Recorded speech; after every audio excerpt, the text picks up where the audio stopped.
साथियों नमस्कार। पराग सिंघल आपसे पुनः टैक्स प्रणाली पर चर्चा करने के लिए उपस्थित हूं। मैं ज़्यादातर वीडियो में जीएसटी एक्ट और इनकम टैक्स बात करता हूं, लेकिन आज टैक्स प्रणाली पर चर्चा कर रहा हूं आपसे मैं। साथियों, अभी गुरु पर्व के अवसर पर आप सभी को पहले बधाई हो। और गुरु पर्व के अवसर पर ही माननीय प्रधानमंत्री जी ने राष्ट्र के नाम संबोधन दिया, जिसमें बहुत सी उन्होंने बात कही, लेकिन मुख्य बात ये थी कि जो 3 कृषि बिल 5 जून 2020 को लागू किए थे देश के अंदर, जिसमें कृषि उपज जो हो, कृषक जो अपनी कृषि उपज को कहीं भी बेच सकता है, उसके लिए कोई सीमाएं निर्धारित जो थी वो खोल दी गई थी। लेकिन विचार जो मेरा ये रहा है हमेशा कि देश में हर क्षेत्र बहुत ही महत्वपूर्ण है, चाहे कृषि क्षेत्र हो, चाहे वो कामगार क्षेत्र हो, चाहे वो सरकारी क्षेत्र हो, चाहे वो व्यापार जगत हो, उद्योग जगत हो, हर क्षेत्र का अपना महत्व है। लेकिन देश के विकास में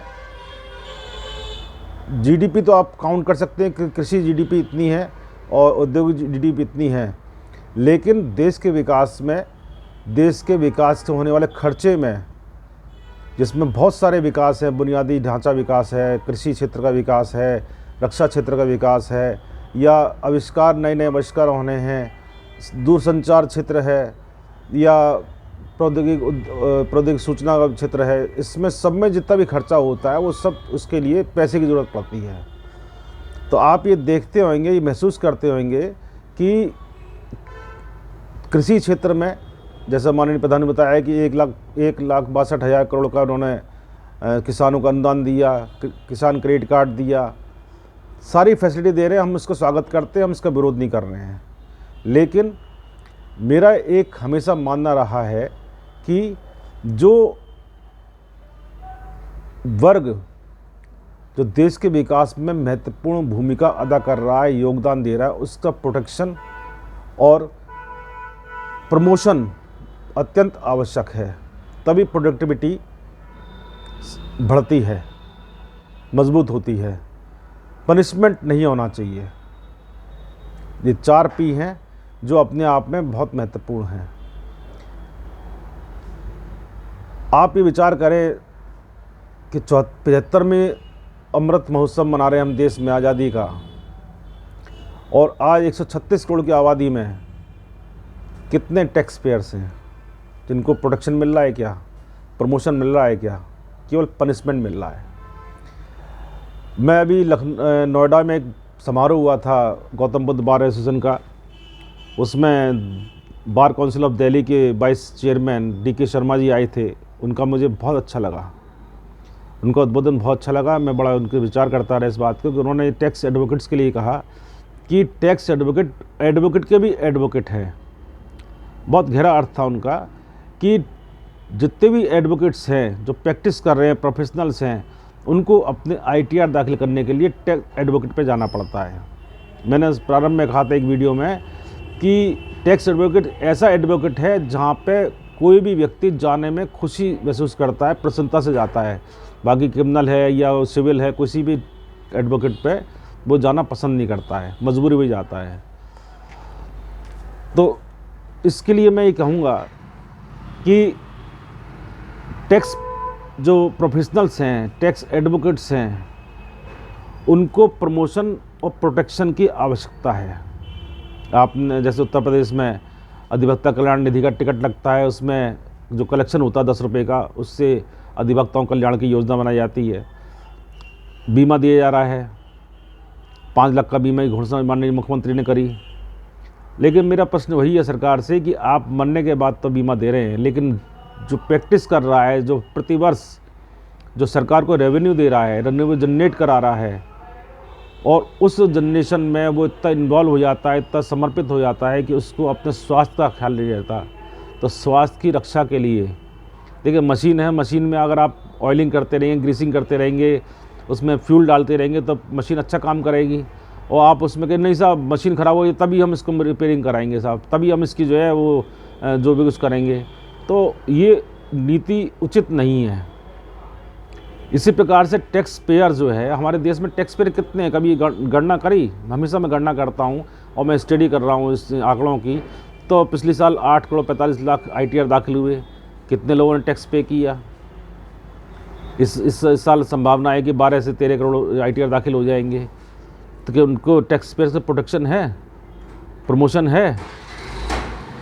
जबकि प्रोडक्टिविटी उन पे है, लेकिन पनिशमेंट है। सोशल मीडिया में, व्हाट्सएप ग्रुप में एक बहुत अच्छा मैसेज चलता है करदाताओं से, मैं संबोधित करते हुए कह रहा हूँ इस बात को, कि उसमें मैसेज आता है कि आवश्यकता है करदाताओं को संगठन बनाने की। सब भेजते हैं, दिन में 3-3 4 बार मुझे प्राप्त होता है, लेकिन मैं भेजने वालों से प्रश्न करना चाहता हूँ कि आपने कभी करदाता संगठन को बनाने में, जो बने हुए हैं उनको मजबूत करने में रुचि दिखाई? केवल व्हाट्सएप पे मैसेज भेज देने से जन जागृति नहीं आएगी, पहले स्वयं को अपनाना पड़ेगा, अपनाना है।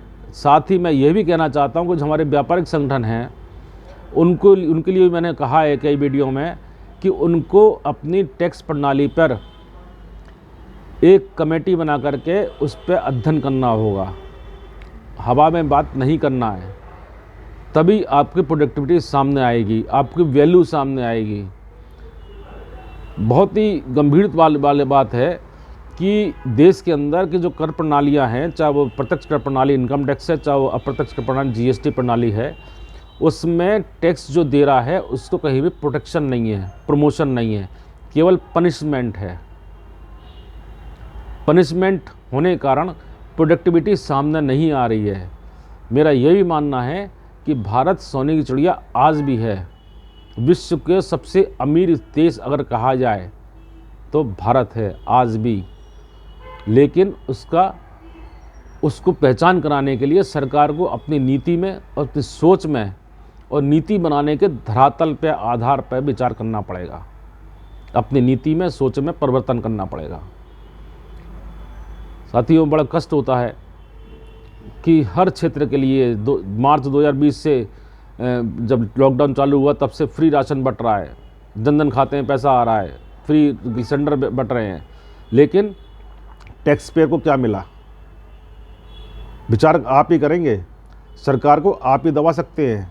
मैं ये नहीं कह रहा कि मोदी का विरोध करो, मोदी जी को हटा दो, आपकी इच्छा है, जो आप निर्णय लेंगे वो आप जनमत का निर्णय होगा। लेकिन कोई भी सरकार आए, मोदी आए या कोई भी सरकार आए, अपनी कीमत को, अपनी महत्व को पहचानना पड़ेगा, सरकार को अपनी महत्व बताने पड़ेगा, उसके लिए आपको संगठित होना पड़ेगा। और मैं विभिन्न विषयों पे केंद्र सरकार से, राज्य सरकारों से पत्राचार करता रहता हूँ, अपनी बात पहुँचाता रहता हूँ। तो मेरा मेन मकसद यही होता है, मेन उद्देश्य यही होता है कि टैक्स पेयर और टैक्स जनरेटर, टैक्स पेयर मतलब जो हम लोग टैक्स जो पे कर रहे हैं, और टैक्स जनरेटर जो टैक्स प्रोफेशनल्स हैं, जो टैक्स रेवेन्यू जनरेट करा रहे हैं, उनको प्रोटेक्शन और प्रमोशन देना अति आवश्यक है। यदि आप मेरी बात सहमत हैं तो मेरे को अपने कमेंट्स लिख के भेजें। और मैं पुनः कह रहा हूं कि प्रोटेक्शन और प्रमोशन से प्रोडक्टिविटी बाहर आएगी, पनिशमेंट से प्रोडक्टिविटी नहीं आएगी। साथियों, मेरे विचार से आप अभी तो सहमत नहीं होंगे, जहाँ तक मुझे विश्वास है, लेकिन विचार करने में, बार बार मनन करने पर आपको मेरी बात में सहमति होगी।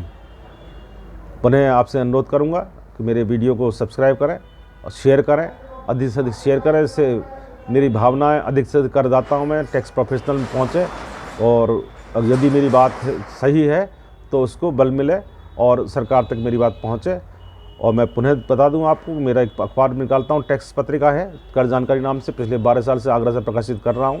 यदि आप उसको सब्सक्राइब करना चाहते हैं तो 94106642 पे आप व्हाट्सएप कर दीजिए, मैं आपको बिल्कुल जवाब दूंगा। और यदि आपके मन में और भी प्रश्न हैं, कोई सुझाव हैं, तो आप मुझे निसंकोच लिखें, मैं उस पर चर्चा करने को तत्पर हूँ। साथियों, इसके साथ ही मैं विदा लेता हूँ। जय भारती, जय हिंद, जय भारत।